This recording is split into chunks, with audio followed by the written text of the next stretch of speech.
Assalamualaikum warahmatullahi wabarakatuh.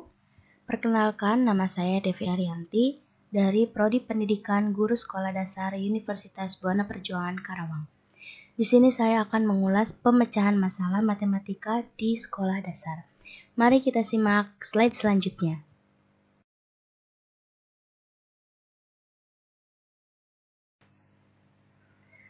Berikut penjelasan mengenai soal nomor 1, yaitu tentang struktur yang terorganisasikan dengan baik. Nah, jadi matematika itu mempelajari tentang pola keteraturan, tentang struktur yang terorganisasikan. Hal ini dimulai dari unsur-unsur yang tidak terdefinisikan, kemudian pada unsur yang didefinisikan, ke aksioma atau postulat, dan akhirnya pada teorema. Konsep-konsep matematika tersusun secara hierarki, terstruktur, logis, dan sistematis, mulai dari konsep yang paling sederhana sampai konsep yang paling kompleks. Dalam matematika, terdapat topik atau konsep prasyarat sebagai dasar untuk memahami topik atau konsep selanjutnya. Nah, ibarat membangun sebuah gedung bertingkat, lantai kedua dan selanjutnya tidak akan terwujud apabila fondasi dan lantai sebelumnya yang menjadi prasyarat benar-benar dikuasai, agar dapat memahami konsep-konsep selanjutnya. Struktur matematika. Yang pertama ada unsur yang tidak dapat didefinisikan. Merupakan unsur yang kita yakini ada, tetapi tidak bisa kita definisikan. Misalnya seperti titik, garis, dan lengkungan. Kedua, unsur yang didefinisikan. Dari unsur-unsur yang tidak didefinisikan tersebut, lalu terbentuk unsur yang didefinisikan. Sebagai contoh misalnya, sudut, persegi panjang, lengkungan tutup sederhana, bilangan ganjil, pecahan desimal, segitiga, balok, dan lain-lain. Yang ketiga, aksioma atau postulat. Unsur-unsur yang tidak didefinisikan dan unsur yang didefinisikan tersebut kemudian membentuk suatu asumsi yang disebut sebagai aksioma atau postulat. Misalnya, sudut siku-siku satu antara satu dengan yang lainnya memiliki ukuran yang sama besar. Dan kemudian sebuah segitiga tumpul hanya memiliki sebuah sudut yang lebih besar dari 90 derajat. Yang keempat, teorema dan dalil. Dari unsur yang tidak didefinisikan dan aksioma, kemudian dibentuklah suatu teorema atau dalil yang kebenarannya harus dibuktikan. Seperti misalnya, jumlah ketiga sudut sebuah segitiga sama dengan 180 derajat. Dan kemudian, dua bilangan ganjil jika dijumlahkan akan menghasilkan bilangan genap.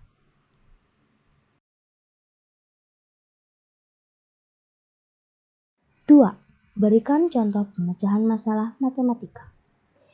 Contoh masalah, misalnya, ibu mempunyai 10 apel, 15 jeruk, dan 20 pisang yang akan disajikan dalam beberapa piring dengan komposisi yang sama. Berapa piring yang harus disediakan ibu? Alternatif solusi.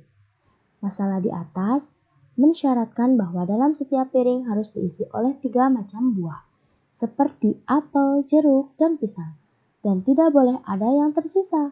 Seandainya jika kita membagikan dalam piring, kita akan kesulitan menentukan dengan tepat banyak piring yang harus disediakan. Untuk itu kita harus menyelesaikannya dengan terbalik. Kita perlu membagi setiap jenis buah ke dalam beberapa bagian dalam jumlah yang sama.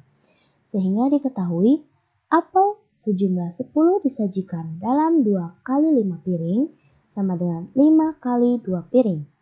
Jeruk sejumlah 15 disajikan dalam 3 kali 5 piring sama dengan 5 kali 3 piring. Pisang sejumlah 20 disajikan dalam 2 kali 10 piring sama dengan 4 kali 5 piring sama dengan 5 kali 4 piring sama dengan 10 kali 2 piring.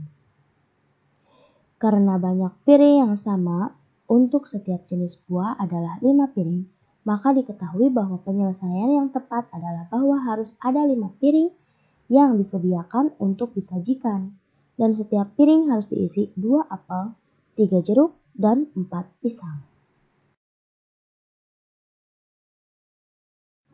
Berikut adalah dua masalah matematika yang diselesaikan menggunakan salah satu strategi pemecahan masalah. Mari simak. Yang pertama ada strategi tebak dan periksa. Contoh soalnya adalah Ana memiliki 49 penjepit rambut warna merah dan warna hitam. Dia memiliki lebih sedikit 13 penjepit rambut merah daripada penjepit rambut warna hitam. Berapa banyak masing-masing jepit rambut yang dimiliki Ana?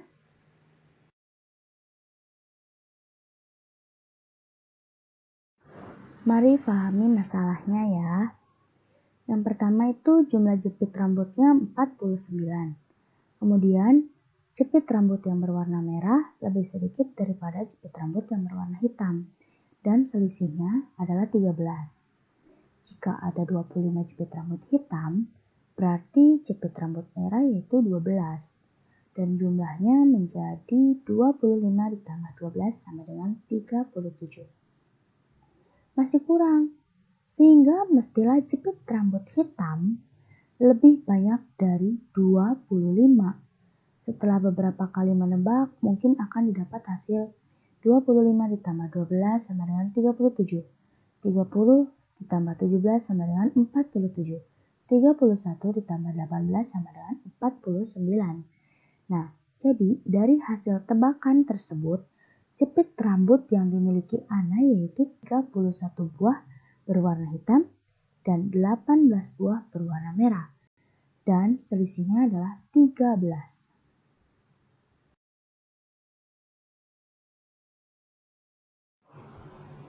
Menyederhanakan perbandingan. Contoh soalnya, jumlah uang Andi dan Lesti adalah 40.000. Perbandingan uang Andi terhadap uang Lesti adalah 1:4. Dan berapakah uang mereka masing-masing? Berikut adalah pembahasannya. Diketahui A diibaratkan uang Andi dan B uang Lesti. A ditambah B sama dengan 40.000 rupiah. A perbanding B sama dengan 1:4. A ditambah B sama dengan 1 ditambah 4 sama dengan 5. Dan yang ditanyakan itu uang mereka masing-masing, A dan B. Jawabannya adalah A sama dengan 1/5 kali 40.000 rupiah sama dengan 8.000 rupiah. B 4/5 kali 40.000 rupiah sama dengan 32.000 rupiah. Maka uang Andi sebesar 8.000 dan uang Lesti sebesar 32.000.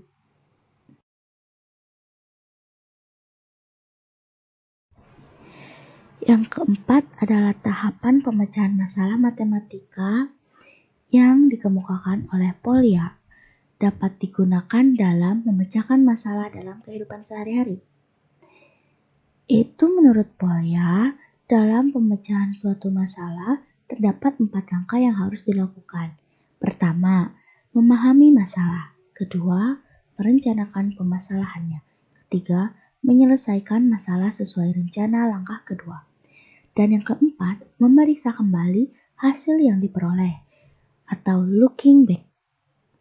Menurut saya, keempat hal ini sangat berguna bagi kehidupan kita. Karena dalam sebuah kehidupan memiliki sebuah struktur yang mana di dalamnya memiliki permasalahan yang harus diselesaikan.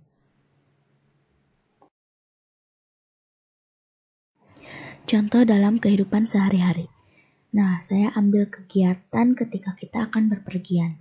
Yang pertama itu yang harus kita lakukan, kita pahami atau kita lihat situasi terlebih dahulu apakah cuacanya akan cerah atau tidak.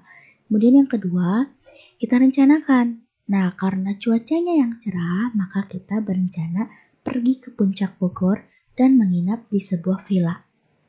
Setelah itu, kita siapkan terlebih dahulu perlengkapan yang harus dibawa untuk menginap di villa tersebut, seperti membawa pakaian, koper, makanan, dan minuman ringan, uang saku, dan lain-lain.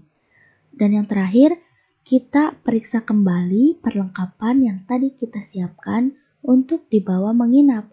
Apakah barang tersebut ada yang tertinggal atau ada yang mesti ditambahkan?